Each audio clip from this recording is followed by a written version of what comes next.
Hola, ¿qué tal amigos? Bienvenidos sean a un nuevo video de Tutoriales Referí. En esta ocasión vamos a hablar sobre los 25 datos más espeluznantes de Carmen Salinas, sí, la entrañable corcholata. Y si ustedes piensan que era bastante tranquilita, pues dejen de contarles que se van a sorprender, porque hay datos bien perturbadores que te van a dejar con la boca abierta. Pero antes de continuar con este cotorreo, déjame decirte que tu suscripción se nos ayuda mucho para seguir subiendo más y mejor contenido, y así tú no te pierdes ninguno de nuestros interesantes temas. Y ahora sí, sin más que decir, vámonos a lo que te truje, chencha. Dato perturbador número 1. No cabe duda que Carmen Salinas era una actriz tremendamente querida por el pueblo mexicano. Pero ¡ay, papá! Cuando decidió meterse al Partido Revolucionario Institucional y convertirse en diputada, ahí sí que se armó el merequetengue. Las malas lenguas decían que nomás llegaba a la Cámara a echarse un coyotito, que no presentaba propuestas y que básicamente estaba cobrando por calentar la silla que quizá alguien más preparado merecía. ¿Ustedes creen que me iba a dormir teniéndolos ahí cerca? Ay. Y se los juro que si me hubiera dormido, me requete duermo. Y es más, estoy pensando hasta llevarme una hamaca. Y cuando la gente le reclamó, ella, con ese colmillo más afilado que navaja de rasurar, decía que sí sabía lo que era el dolor del pueblo y que por eso era bueno que estuviera ahí. Además, se aventó aquella joya donde criticaba a los demás diputados porque según ella ni sabían prender el micrófono. Porque pues es que no tienen el callo que tenemos los que cantamos, los que estamos actuando.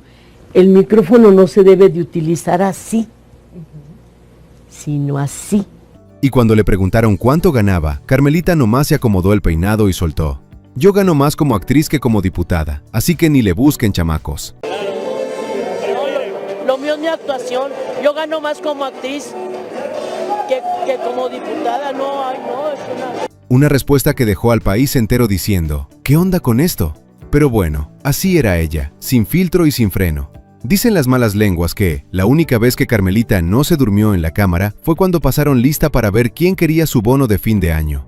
Ahí sí despertó como gallo en corral ajeno. Pregunta para la audiencia: ¿ustedes qué creen? ¿Carmelita realmente quería ayudar al pueblo o sí estaba nomás cobrando sin hacer nada? ¿O será que el sueño legislativo era parte de su estrategia política? Dato perturbador número 2. El día que Enrique Guzmán por poco y la mata. Sí señor, así como lo oyen. Todo empezó cuando explotó la guerra entre Alejandra Guzmán y Frida Sofía, un pleito que parecía capítulo perdido de una telenovela de estación de Radio Vieja. Y ahí va Carmelita, como siempre, metiéndose hasta la cocina. Ella declaró que a Frida Sofía lo que le hacía falta era amor maternal, y que si la muchacha quería cariño, pues que ella se lo daba sin problema. Ese comentario cayó peor que chiste en velorio, sobre todo para Enrique Guzmán. En una entrevista, el señor se calentó de más y soltó un «que no se meta Carmelita Salinas porque yo mato, yo soy el abuelo y yo mato», con un tono que dejó a medio México frunciendo el ceño. Carmelita, lejos de quedarse callada, se fue directo a pedirle al presidente López Obrador: «Señor presidente, protégeme porque he sido amenazada de muerte por Enrique Guzmán». Hago responsable al señor Enrique Guzmán de lo que le pase a mi familia, a mi hija, a mi yerno Manuelito, a mi nuera, a mis nietecitas, a mis bisnietecitos. Y quiero hacerle un llamado al presidente Andrés Manuel López Obrador, a la procuradora Ernestina Godoy. Por eso se alebrestan las señoras, por eso protestan, porque no puede ser que un señor públicamente diga que él mata y que me va a tocar baile. Y en el argot de los narcos, tocarle baile es la voy a matar. Entonces, le hago un llamado al fiscal general de la República, Alejandro Gertz Manero, de que tengo amenazas de muerte de parte del señor Enrique Guzmán.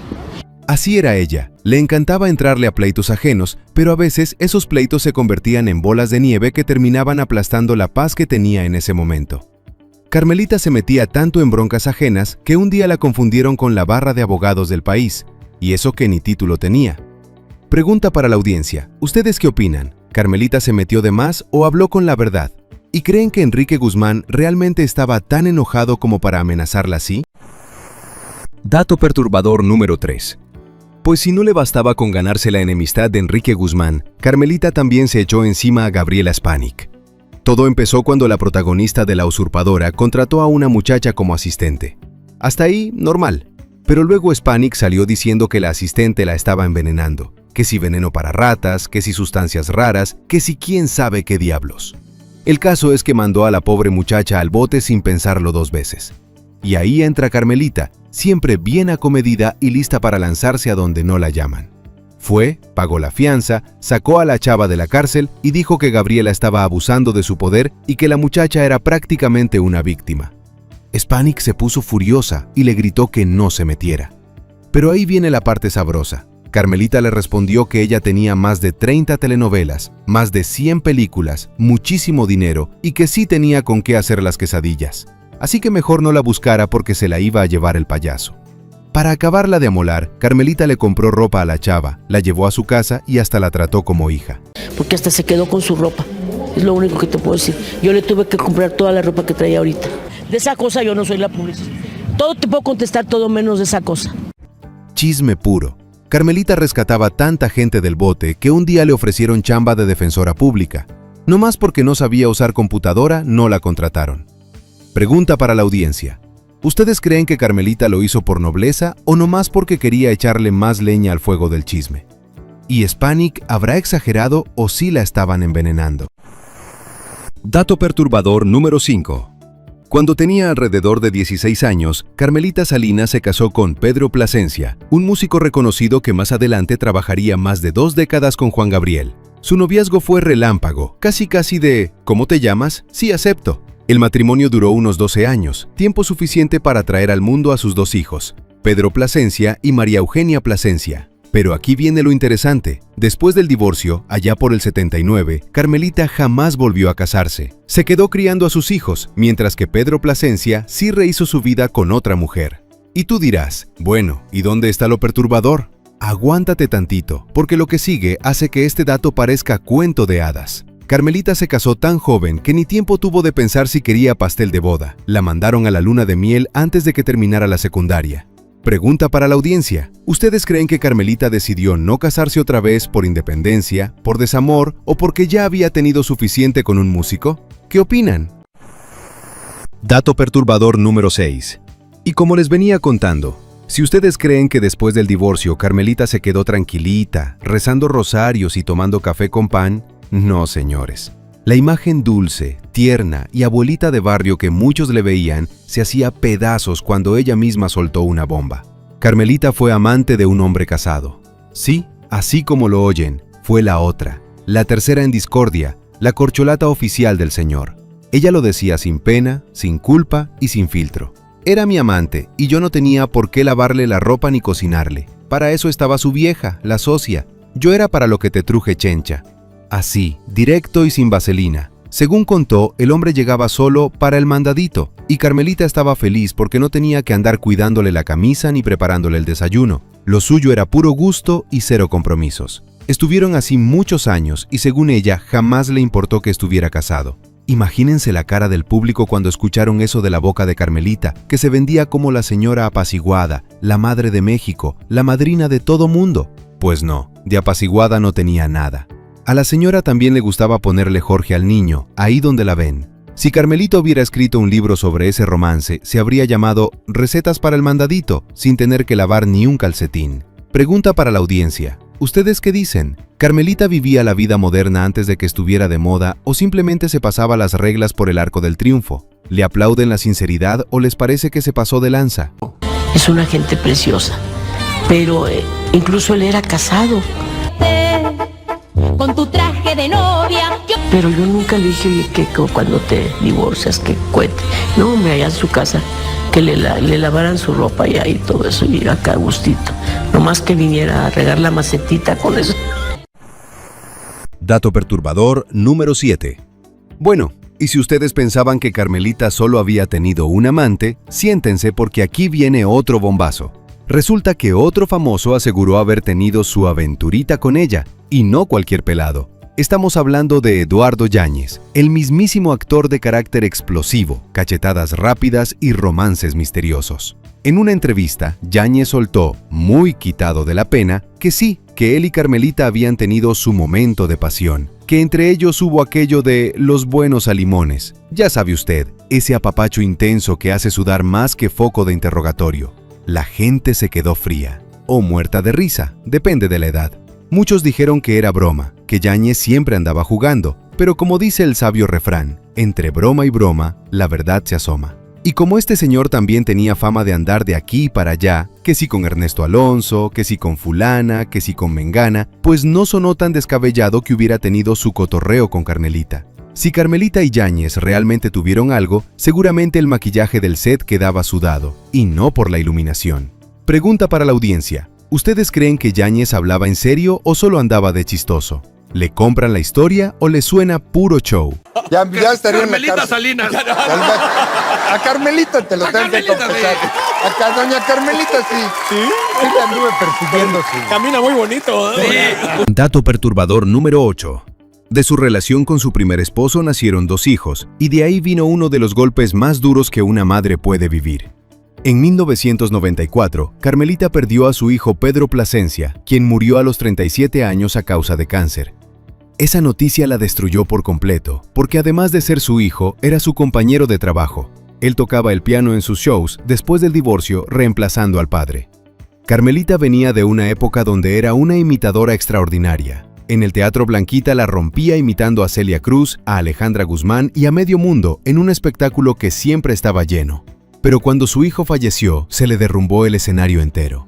Por un tiempo decidió dejar de cantar porque decía que sin él en el piano ya nada sonaba igual. Solamente siguió actuando, guardando su voz y sus imitaciones para cuando el corazón volviera a agarrar forma, según contaban sus allegados. El día que Pedro murió, cuentan que él pidió que pusieran música calmada. Carmelita se inclinó hacia él para acompañarlo y el padre del muchacho le dijo: «Carmelita, ya se fue Pedrito». Ella cayó al suelo desmayada y tuvieron que ponerle el mismo oxígeno que usaba su hijo para poder estabilizarla. Fue, sin duda, uno de los capítulos más tristes y más ocultos detrás de la figura fuerte y jocosa que mostraba en público. Pregunta para la audiencia. ¿Ustedes creen que Carmelita logró sanar realmente esa pérdida o solo aprendió a vivir con el dolor? ¿Y sabían que alguna vez fue una imitadora tan popular en el Blanquita? Dato perturbador número 9. Carmelita Salinas tenía un amor desbordado por el fútbol, en especial por las Chivas de Guadalajara, aunque ella fuera orgullosamente de Torreón, Coahuila. Y todo empezó por su hijo Pedrito. Desde chiquito, el niño era fanático rojiblanco, y un día le pidió a su mamá una bandera de las Chivas. Carmelita, como buena madre consentidora, se la compró. Y desde ese día, ella también se volvió fiel seguidora del rebaño sagrado.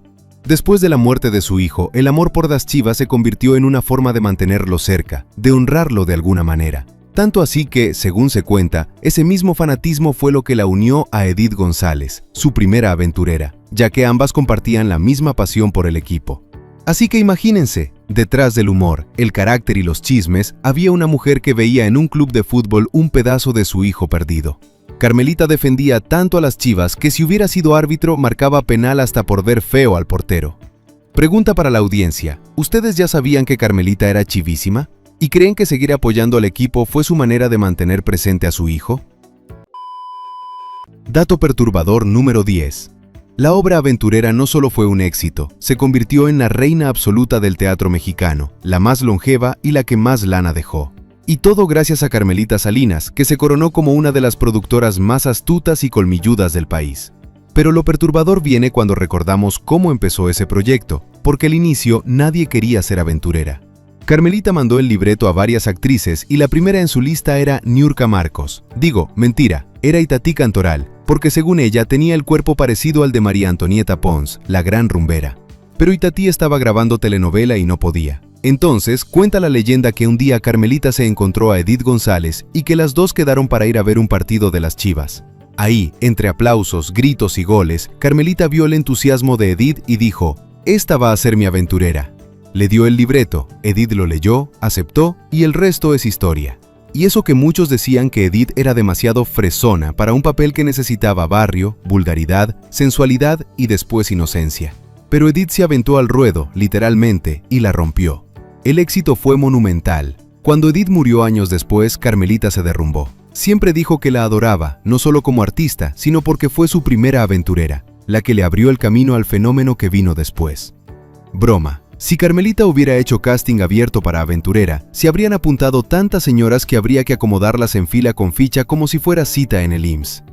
Pregunta para la audiencia. ¿Ustedes creen que Edith González realmente fue la mejor aventurera o tienen otra favorita? ¿Y sabían que casi nadie quería el papel al principio? Dato perturbador número 11. Después del fallecimiento de Edith González, la prensa, ya sabes cómo es, más filosa que cuchillo de taquero, le preguntó a Carmelita quién había sido su mejor aventurera. Sin dudarlo ni tantito dijo, por supuesto que fue Edith, porque a ella sí le creían que era inocente. Y ahí, mis amigos, se desató la tormenta, porque del otro lado del ring apareció Niurka, que en cuanto escuchó eso, explotó como palomita en aceite. Se puso a reclamar públicamente que no era cierto, que Edith no era la mejor, que la mejor aventurera era ella, Niurka Marcos, le pesara a quien le pesara. Incluso remató diciendo que aunque Edith estuviera muerta, eso no significaba que automáticamente fuera la número 1. Obviamente, Carmelita no se quedó callada. Dijo que Niurka no tenía sensibilidad, que acababa de morir Edith y que no era momento para estar peleando por aplausos. Agregó que si Niurka quería llamarse la mejor aventurera, pues que se lo creyera, pero que para ella, la número 1 siempre sería Edith González. Así, simple y directo, como la picada de un alacrán. Con ese pleito, Aventurera ya parecía WrestleMania. No más faltaba que Carmelita vendiera boletos y pusiera a Niurka en jaula de acero. Pregunta para la audiencia. ¿Ustedes qué opinan? ¿Carmelita debió quedarse callada por respeto o hizo bien en decir lo que pensaba? ¿Y quién creen que fue la mejor aventurera de todas? Dato perturbador número 12. Durante la pandemia, Carmen Salinas se volvió tendencia, pero no por una telenovela, ni por aventurera, ni por un chisme de esos que soltaba como quien avienta confeti. Número. Esta vez se viralizó por una declaración desafortunadísima, de esas que nomás salen sin filtro. Resulta que Carmelita aseguró públicamente que el virus era culpa de los chinos porque comían murciélagos. Así, directo, sin evidencia, sin contexto y sin pensar en el terremoto que venía detrás. Obviamente, la declaración tronó en redes como cohete de feria. Le llovieron críticas de todos lados porque no había ninguna prueba de eso, y porque básicamente estaba repitiendo un rumor que en ese momento era puro chisme internacional. Después del escándalo, no le quedó de otra más que ofrecer disculpas, diciendo que no lo había dicho con mala intención y que sus palabras habían estado fuera de contexto. Aún así, mucha gente se burló, otros se indignaron y otros simplemente dijeron, «Ay, Carmelita, ¿otra vez?». Después de eso, la OMS la iba a invitar a explicar el origen del virus, pero se acordaron que era actriz y no epidemióloga. Pregunta para la audiencia. ¿Ustedes creen que Carmelita sí hablaba sin pensar o todo era por llamar la atención? ¿Y recuerdan cuando este comentario se hizo viral en plena pandemia? Dato perturbador número 13. Resulta que Carmelita siempre se presentaba como la mujer más humilde del universo, como la señora que apenas tenía para el cafecito y las galletas Marías. Pero la realidad era otra totalmente distinta. La doña tenía mucho dinero, y no porque lo dijeran otros, ella misma lo confesó. Según contó, había regalado casas a todos sus hermanos, uno por uno, como si estuviera jugando Monopolio versión Coahuila. También dijo que les compró apartamentos a sus nietos para que nadie batallara con rentas ni depas caídos a pedazos. Por eso, cuando falleció, muchos se sorprendieron al ver que apenas le quedaba la casa donde vivía y el estudio de grabación que había sido de su hijo Pedro, el cual heredó a su hija. Pero no fue porque estuviera en bancarrota, no. Fue porque, según sus propias palabras, ella ya había dejado a todos bien puestos, bien acomodados, con bienes raíces y sin pendientitos. Es decir, su humildad era real, pero su billetera también había sido muy generosa. Si Carmelita hubiera sido Santa Claus, en vez de juguetes repartiría escrituras de terrenos. Y sin chimenea, porque ella entraba de frente por la puerta. Pregunta para la audiencia. ¿Ustedes qué piensan? ¿Carmelita era realmente humilde o solo sabía actuar ese papel? ¿Y creen que estuvo bien repartir su fortuna en vida o debió quedarse con más para ella? Dato perturbador número 14. ¿Se acuerdan de Tiziano Ferro? Sí, del mismo cantante que un día salió diciendo que las mexicanas eran bigotonas, comentario que incendió a medio país, excepto a una persona, Carmen Salinas. A ella no solo no le molestó, le dio risa, y no risa leve, risa de carcajada. Cuando le preguntaron qué opinaba de lo que había dicho Tiziano, Carmelita, con ese humor filoso que la caracterizaba, respondió, «Pues sí, las mexicanas somos bigotonas, y no nada más de arriba, también de abajo». Así, sin filtro, como siempre. La prensa se quedó fría, el público se atacó de risa y Tiziano seguro no sabía si agradecerle o esconderse debajo del escenario. Pero lo mejor vino después. Cuando Carmelita se enteró de que Tiziano tenía preferencias por los hombres, remató con otra joya. Ah, mira qué caray. Pues ya entendí. Tiziano lo que quería era un charro bigotón. Toda México se cayó de la risa, porque, claro, Carmelita podía convertir un incendio mediático en rutina de comedia sin siquiera despeinarse. Después de ese comentario, varias mexicanas se revisaron el bigote, pero solo para ver si calificaban como el tipo de Tiziano. Pregunta para la audiencia. ¿Ustedes creen que Carmelita era genuinamente alivianada o simplemente le encantaba subirse al tren del chisme? ¿Y qué opinan del comentario del bigote? ¿Humor o falta de filtro? Dato perturbador número 15. Pues agárrense, porque este sí está para persignarse con vela prendida. Resulta que la actriz que interpretó a la corcholata soltó una de esas teorías que solo podían venir de su cabeza sin filtro. Carmelita aseguró, muy segura de sí misma, que Hugo Chávez y Fidel Castro eran pareja sentimental. Sí, así como lo oyen. Según ella, aquellos dos líderes latinoamericanos no solo compartían reuniones políticas, también romance, según sus palabras. Decía que por eso se visitaban tanto, que por eso siempre andaban juntos, que se veían como dos viejitos gays, y que seguramente lo que querían era mantener una relación más allá de lo diplomático. El comentario provocó un terremoto mediático. Algunos se indignaron, otros se quedaron boquiabiertos, y muchos más se atacaron de risa porque, pues claro, viniendo de Carmelita, ¿qué se podía esperar? Ella decía las cosas como se le ocurrían, aunque pareciera que las había sacado de una telenovela surrealista escrita en la madrugada. Con ese comentario, Chávez y Castro deben haber temblado, pero no de amor, sino de pensar que Carmelita ya los había balconeado sin siquiera haberlos conocido bien. Pregunta para la audiencia. ¿Ustedes creen que Carmelita decía esto por puro cotorreo o de verdad pensaba que había romance? ¿Y qué opinan? ¿Era humor, imaginación o nomás ganas de armar escándalo internacional? Dato perturbador número 16. Su papel más recordado en el cine fue sin duda la corcholata, ese personaje borrachito, simpático, desaliñado y lleno de chispa que interpretó en varias películas del cine de ficheras. Pero aunque ese papel la hizo famosa, también le trajo un enojo monumental. Un día, alguien la llamó la cocholata, mal pronunciado y en tono burlón, y Carmelita, que cuando quería tenía carácter de trueno, se ofendió y aclaró: «Mi nombre es Carmen Salinas, no la corcholata». Explicó que muchos compañeros se quedaban con el personaje que alguna vez les dio fama, que si a Carlos Bonavides lo seguían llamando Huicho Domínguez, que si a María Félix la llamaban la Doña, pero ella no quería cargar toda la vida con el apodo de la corcholata, por muy exitoso que hubiera sido el personaje. Y no porque renegara de su trabajo, sino porque no quería que la gente redujera toda su carrera a un solo papel. Para ella, la corcholata era un personaje más, no su identidad permanente. Carmelita decía que no era la corcholata, pero si le hubieran pagado regalías por cada vez que se lo gritaban en la calle, hoy tendría más propiedades que la infinidad de casas que regaló. Pregunta para la audiencia. ¿Ustedes creen que Carmelita tenía razón en molestarse o el personaje ya era parte inevitable de su legado? ¿Y ustedes la recuerdan más como actriz o como la corcholata? Dato perturbador número 17. Según palabras de la mismísima Carmelita Salinas, ella nunca buscó ser diputada. Así lo dijo, así lo repitió y así se defendía cada vez que le preguntaban por qué había entrado a la política si no sabía ni cómo funcionaban las iniciativas.